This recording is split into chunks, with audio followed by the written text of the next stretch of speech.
como estamos falando sobre meio ambiente, estamos falando sobre a situação de várias fábricas que existem aqui em Sergipe. Teve aquele caso lá em Minas Gerais, na verdade 2.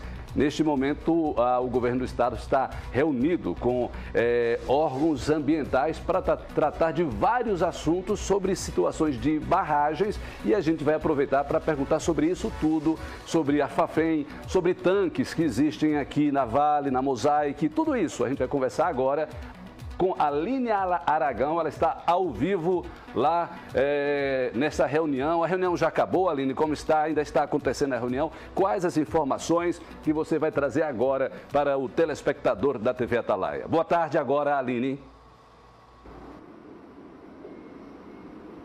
Isso mesmo. Agora, boa tarde, Ricardo. Como você falou, olha, a reunião continua acontecendo aqui na sala ao lado. A gente deu uma fugidinha aqui. Agradeço, inclusive, a atenção aqui do secretário José Carlos Felizola, secretário-geral de governo, que veio atender a nossa equipe. Ele saiu um pouco da reunião para responder a todos esses questionamentos. E eu vou começar, Ricardo, pela sua pergunta. A situação lá da Fafem que está acontecendo nesse momento. O secretário me disse que já tem conhecimento. O que a ADEMA está fazendo nesse momento na Fafem? Secretário, boa tarde. Boa tarde a todos telespectadores da TV Atalaia. O que a ADEMA está fazendo lá na Fafem nesse momento é apenas cumprindo a legislação ambiental, que diz que quando uma empresa de fertilizantes ou algo semelhante, que trabalha com muitos rejeitos, ela vai para a hibernação, os órgãos ambientais precisam ser previamente notificados, até para que se faça um plano de descarte dessa matéria-prima utilizada. Então, o que a ADEMA está fazendo lá é simplesmente cumprindo o que determina a legislação ambiental, ou seja, verificar se há realmente essa situação. A hibernação já é uma realidade, o Estado foi notificado e a imprensa noticiou isso, mas os órgãos ambientais, tanto estadual como também federal, precisam estar cientes do que se vai fazer depois que começar esse período de hibernação. Muito bem, a gente fala então agora sobre as reuniões. A primeira reunião que eu falei tratou sobre a crise financeira aqui do Estado. E aí, secretário, que eu lhe pergunto, na pauta dessa reunião estava aí o decreto de calamidade financeira? Não, o decreto de calamidade não foi discutido aqui nessa reunião. Essa foi uma reunião apenas de apresentação de toda a equipe. O governador ontem anunciou o último secretário, que na verdade é uma secretaria especial, que é a representação do Estado em Brasília. Foi apresentado o secretário Manuel Dernival dos Santos Neto, e apresentar todos os secretários novos que chegaram a partir do início desse ano. A secretária de Inclusão Social, a secretária de Administração, o novo procurador-geral do Estado. Enfim, foi mais uma reunião de entrosamento da equipe, que isso já vem acontecendo no dia a dia, mas essa nova equipe, essa nova formulação do governo, ela ainda não tinha sido realizada uma reunião tão ampla e conjunta. E claro que definimos ações, conversamos sobre a situação financeira, mas decreto de calamidade não. Hoje o governador Belivaldo Chagas segue para Brasília, onde cumpre uma agenda aí de reuniões, e eu não tenho como não lhe perguntar por que o Estado de Sergipe não teve representante ontem na reunião com o ministro Sérgio Moro. Nem o governador foi e também não mandou representante. Então, já tem uma explicação para isso? O governador já se pronunciou sobre isso? Olha, o governador tinha uma agenda aqui em Sergipe, o escritório de Brasília ainda estava com essa situação de estar vago, sem uma representação, e por compromissos o secretário de Segurança não pôde comparecer. Mas, bem, essa reunião ontem foi uma reunião de apresentação de um plano. Esse plano será enviado ao Congresso Nacional. Primeiro vai ter que ser discutido, depois enviado ao Congresso Nacional para ser feita uma discussão do ponto de vista técnico-legislativo e depois seguir para aprovação ou não, vai depender do Congresso. Então esse plano será muito discutido pela sociedade, pelas duas casas legislativas, a Câmara dos Deputados e o Senado Federal. Então não há necessidade de ter essa pressa na discussão de um problema que ainda é uma proposta. O que o ministro Sérgio Moro apresentou foi uma proposta com pontos positivos, sim, mas que ainda será discutida com a sociedade, será discutido dentro do próprio governo federal e será discutido principalmente, aprovado ou não, pelo Congresso Nacional. Então teremos tempos para discutir e o Estado do Sergipe também contribuir com suas ideias nessa matéria. Agora a gente fala sobre a reunião que está acontecendo nesse momento, que trata sobre a fiscalização e a situação das barragens aqui no nosso estado. plano de ação e segurança em barragens, um plano emergencial. Essa é uma das prioridades nesse momento e é o que está sendo discutido nesta reunião. Sim, é uma questão que envolve a segurança nacional. Toda a população brasileira ficou assustada num período curto e de pequeno espaço de tempo.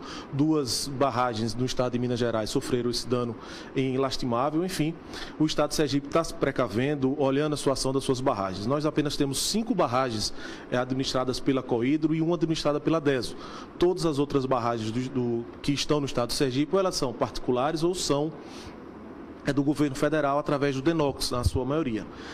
Tem a fiscalização da ANA também, mas o intuito dessa reunião hoje é ver o estado físico dessas barragens e ouvir também planos de detalhamento que, porventura, e Deus queira que não aconteça nenhum tipo de problema do ponto de vista técnico com essas, o que o Estado faria, qual o preparo que o Corpo de Bombeiros tem nesse momento, que a Defesa Civil tem de evacuação das áreas, enfim.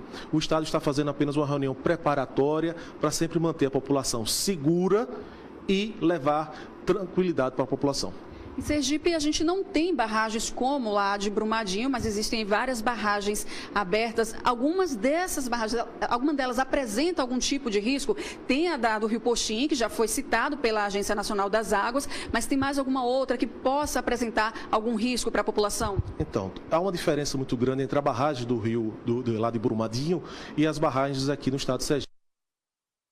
A contenção de rejeitos de minério. Então, ela é uma barragem que fica praticamente estacionada com aqueles rejeitos. No caso das nossas barragens, é para consumo, ou humano, ou animal, ou até mesmo para irrigação. Isso faz com que haja uma rotatividade muito grande dessas águas. E nós temos barragens que 100% para abastecimento urbano e outras 100% para irrigação. Todas essas barragens passam por fiscalização, passam por acompanhamento. No caso específico da barragem do Poxim, a DESO tem empresas contratadas permanentemente para dar suporte e manutenção. O que o Estado precisa fazer é ter um plano de segurança para que, caso venha acontecer algum problema, de como a gente possa salvar as vidas das pessoas e resguardar para que isso, obviamente, não venha acontecer. Há uma preocupação também, a gente não tem barragens, mas a gente tem tanques de rejeitos, tanques abertos, a exemplo da FAFEM, que agora está entrando nesse processo de hibernação, e também da Mosaic, né, nesse momento. O que é feito e como é feito essa fiscalização? O Estado acompanha a situação desses tanques abertos?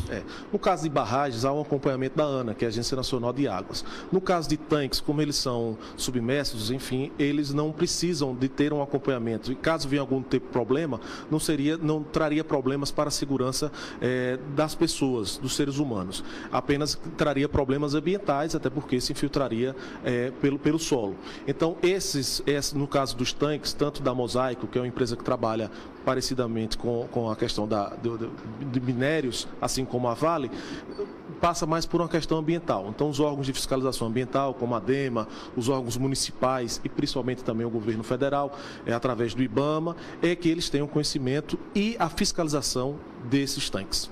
Secretário, quero agradecer a sua participação e atenção aqui recebendo a nossa equipe. Deixou lá a reunião, mas já vai voltar para lá, viu, Ricardo? Então é isso, secretário esclarecendo aí, trazendo todos esses esclarecimentos para os questionamentos como nós conversamos no início. Ricardo. Obrigado, Aline Aragão. Obrigado ao secretário pela participação aqui ao vivo. Quero falar com você. O secretário falou sobre a situação aí de não ter ido ontem para a reunião com o ministro Sérgio Moro. Claro, toda a imprensa sergipana levantou esta questão porque Sergipe foi o único estado que não compareceu. Mesmo que, claro, o assunto vai ser discutido amplamente depois, durante os próximos meses, próximos dias, mas é um assunto muito importante que trata sobre polícia, dar mais força para a polícia, combate à corrupção, combate à violência, trazer mais segurança para a população. Mesmo que fosse somente para participar, estar presente, Sergipe lá presente, mas foi dada aí a resposta pelo governo do estado, porque Sergipe foi o único estado que não mandou um representante, infelizmente, para essa reunião com o ministro Sérgio Moro, que apresentou o projeto anticrime para governadores, secretários de segurança e representantes dos governos estaduais.